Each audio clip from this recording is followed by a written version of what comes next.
సింగమల అనే అడవిని కంటి అనే సింహం పాలిస్తుండేవాడు. ఆయనకు అనుచరులుగా కాకి మరియు నక్క ఉండేవారు. ఒకరోజు కాకి పక్కన ఎడారిలో ఒక ఒంటె ఉంది.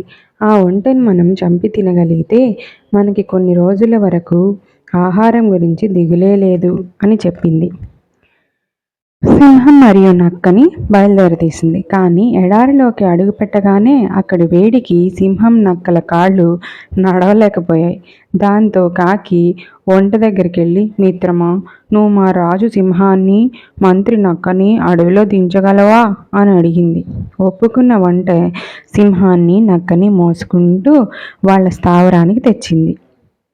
దాని మంచితనం సింహానికి బాగా నచ్చి, మిత్రమా, నువ్వు కూడా మాతో పాటు ఇక్కడే ఉండు అంది ఒంటెతో. సింహం ఉన్నపళంగా తీసుకున్న ఈ నిర్ణయం నక్కకి కాకికి బొత్తిగా నచ్చలేదు. అవి ఓ ఉపాయం పన్నాయి. మహారాజా, కాళ్ళు కాలడం వల్ల మీరు ఇప్పట్లో వేటాడలేరు. మీరు ఆకలితో ఉండడం మేము చూడలేం. కాబట్టి మమ్మల్ని తినండి అన్నాయి.